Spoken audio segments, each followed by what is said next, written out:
আৰু আমাৰ সাংবাদিক বন্ধুসকলক মই ধন্যবাদ জনাইছোঁ। মোৰ সৈতে আছে এপছুৰ কেন্দ্ৰীয় সাধাৰণ সম্পাদক আৰু সহকাৰী সাধাৰণ সম্পাদক, আমাৰ শিক্ষা সম্পাদক আনান আমাৰ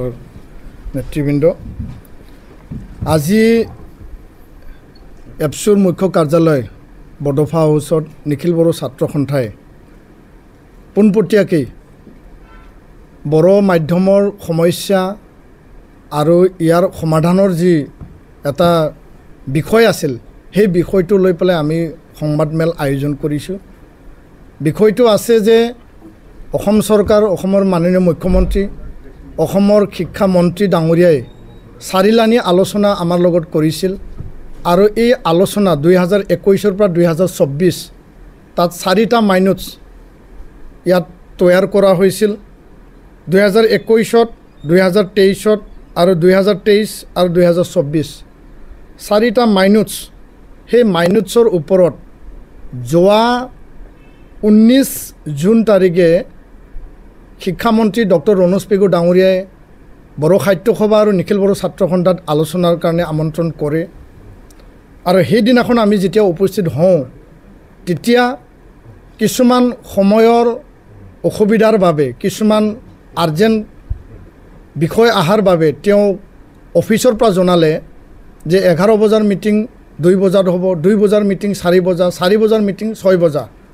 এই সময়সূচী সলনি কৰি পেলাই মিটিং কেঞ্চেল হৈ গ'ল। ইয়াৰ পিছত 2 জুলাই তাৰিখে পুনৰ এপছু আৰু বড়ো সাহিত্য সভাক আমন্ত্ৰণ জনালে। মুখ্যমন্ত্ৰী আৰু শিক্ষামন্ত্ৰীৰ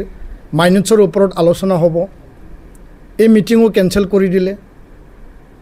5 জুলাই 2024 পুনৰ আমাক মিটিঙত আমন্ত্ৰণ জনালে, আকৌ পুনৰ তেওঁ মিটিংটো কেঞ্চেল কৰিলে। 3টা মিটিং তেওঁ নিজে আহ্বান কৰি পেলাই নিজে কেঞ্চেল কৰিলে। আমাক জানিবলৈ দিলে যে বানপানীৰ বাবে, কেবিনেট মিটিঙৰ বাবে, আন বিষয়ৰ বাবে সেই মিটিং কেঞ্চেল কৰা হ'ল। কিন্তু আচৰিতভাৱে সেই কথাটো আমি জানিব বিচাৰিছিলোঁ তেওঁৰ পৰা যে ট্ৰাইবেল ৰেষ্ট হাউচত যেতিয়া আমি তেখেতক লগ পাইছিলোঁ CC টাৱাৰ মিটিঙত, মই শিক্ষামন্ত্ৰী ডাঙৰীয়াক প্ৰশ্ন কৰিছিলোঁ যে আমাৰ 3 লানি মিটিং কেঞ্চেল হৈ গ'ল, সেই মিটিংটো নেক্সট কেতিয়া হ'ব? তো ইয়াৰ কাৰণে 25টা বিষয়ৰ ওপৰত বড়ো মাধ্যমৰ ভৱিষ্যত আৰু ইয়াৰ যি প্ৰাণ, সেই মাধ্যমটো আগুৱাই নিবৰ কাৰণে ৰাইট টু এডুকেশ্যন আৰু ৰাষ্ট্ৰীয় শিক্ষা নীতি আধাৰত মাধ্যম আজিৰ তাৰিখত ক্লাছ 12লৈকে চলি আছে। আমি যেতিয়া দিছপুৰলৈ যাওঁ, বিভিন্ন বিভাগলৈ যাওঁ, শিক্ষা বিভাগত বহুতো বিষয়া অফিচাৰে নাজানে যে বড়ো মাধ্যম ক্লাছ 10লৈকে চলি আছিল, এতিয়া ক্লাছ 12লৈকে আৰম্ভ হৈছে। সেই বিষয়টো বহুত বিষয়াই মানে অৱগত নহয়। তেওঁলোকে কেতিয়াবা ক'ব বিচাৰে যে এই বিষয়টো লৈ আপোনালোকে BTRত যাওক। সকলো বিষয়টো আমাক BTRৰ পিনি ঠেলি দিয়া এটা মনোভাৱ এতিয়া বিষয়াসকলৰ মাজত জাগি উঠিছে। এই কথাটো আমি মুঠেই সন্তুষ্ট নহয়। এই কথা আমি আজি স্পষ্ট ভাষাৰে আমি ব্যক্ত কৰিছোঁ। এইটো আমি দুখ পাওঁ, কাৰণ ৰাজ্য চৰকাৰে, ৰাজ্যৰ শিক্ষা বিভাগে শিক্ষাৰ বিষয়সমূহ সুচাৰুৰূপে সমাধান আৰু দায়িত্ব সহকাৰে সমাধানৰ কাৰণে তেওঁলোকে কাম কৰিব লাগে। 25টা বিষয়ৰ ওপৰত মাইনুটছ তৈয়াৰ কৰা হৈছিল। মাননীয় মুখ্যমন্ত্ৰী ডাঙৰীয়া, শিক্ষামন্ত্ৰী ডাঙৰীয়া এই আলোচনাত সেই 25টা বিষয়ত যি মূল বিষয়সমূহ আছে যে 6.3 BTR চুক্তি আধাৰত বিদ্যালয় প্ৰাদেশিকৰণ কৰিব লাগে। 10টা কলেজ প্ৰাদেশিকৰণ কৰা হ'ল 4 বছৰত, কিন্তু high school, higher secondary, LP, ME,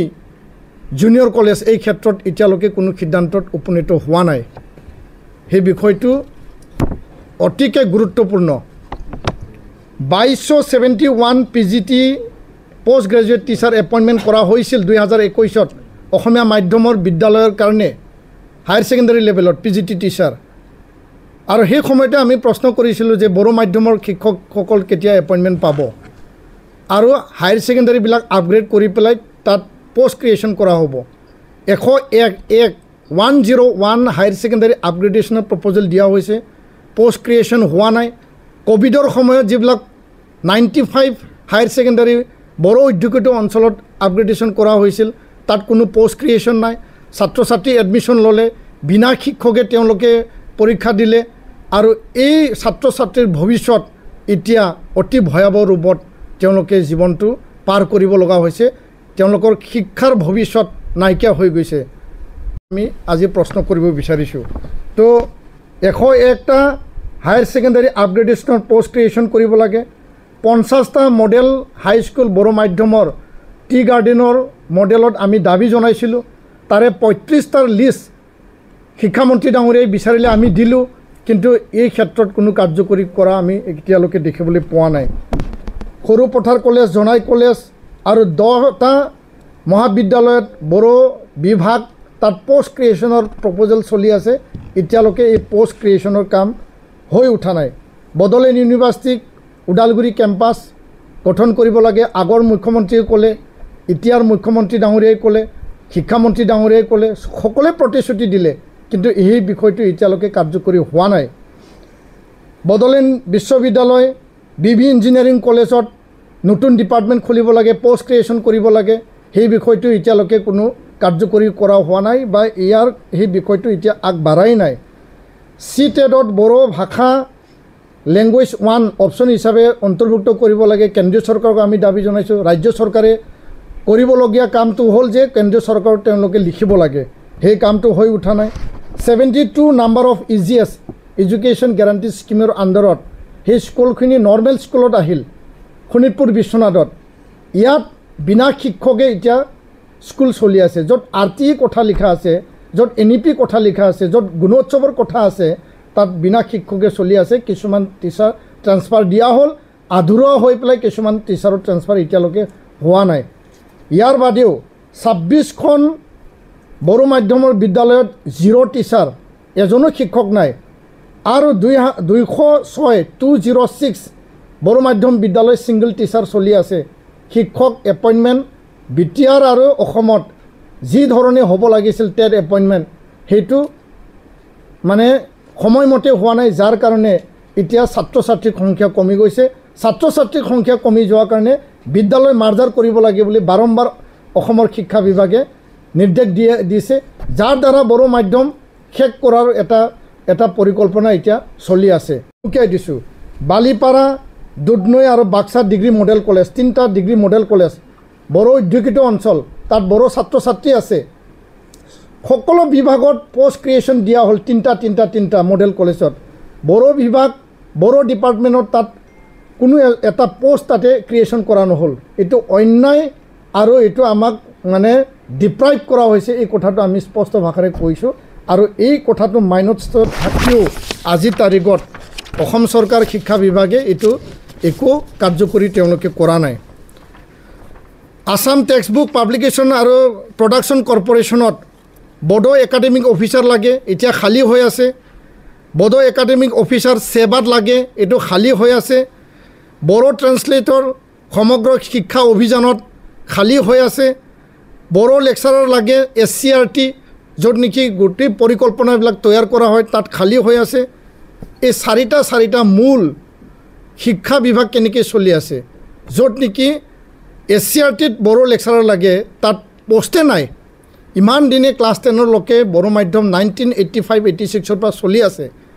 1963 পৰা বড়ো মাধ্যম আৰম্ভ হৈছে হাইস্কুলত মেট্ৰিক দিছে 85-86ত আজিলৈকে যদি তাত মানে বিষয়া নাই চৰকাৰে এই বিভাগ আৰু এই মাধ্যমটো কেনেকৈ চলাব বিচাৰিছে আৰু ইয়াৰ বাদেও আমি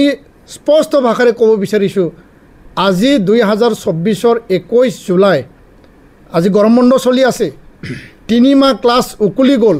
এটা ইউনিট টেষ্ট হৈ গ'ল কিন্তু আজিলৈকে টেক্সট বুক পাবৰ কাৰণে LP ME আৰু হাইস্কুলত টেক্সট বুক পাবৰ কাৰণে বিদ্যালয়বিলাকে আমাক কৈ আছে আৰু তেওঁলোকে পাঠ্যপুথি এতিয়ালৈকে পোৱা নাই পাঠ্যপুথি পৰ্যাপ্ত পৰিমাণে নোপোৱাকৈ তেওঁলোকে আজি ক্লাছ কৰি পেলাই পৰীক্ষা দিব লগা হৈছে আৰু ইয়াৰ কাৰণে আমি অসম চৰকাৰক আমি আহ্বান জনাইছোঁ মুখ্যমন্ত্ৰী ডাঙৰীয়াক আমি আহ্বান জনাইছোঁ যে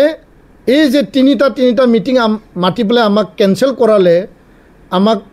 কি কাৰণত কেঞ্চেল কৰালে ইয়াৰ কাৰণে শিক্ষামন্ত্ৰীৰ পৰা আমাক উত্তৰ লাগে আৰু মুখ্যমন্ত্ৰী ডাঙৰীয়া ইয়াৰ ওপৰত হস্তক্ষেপ কৰিব লাগে আমি মাননীয় মুখ্যমন্ত্ৰীক আহ্বান জনাইছোঁ যে আপোনাৰ মাইনোটছ শিক্ষামন্ত্ৰীৰ মাইনোটছ 25টা যি এটা বিষয় আছে গোটেইকেইটা মই কোৱা নাই সেই বিষয়ৰ ওপৰত সমাধান লাগে আৰু সমাধানৰ কাৰণে আজি আমি প্ৰেছ মিট কৰিছোঁ আৰু সেই দাবীবিলাকক লৈ পেলাই ভৱিষ্যতে আমি গণতান্ত্ৰিক পন্থা ল'বলৈ আমি বাধ্য হ'ব এই কথাটো আমি স্পষ্টকৈ আজি ক'লোঁ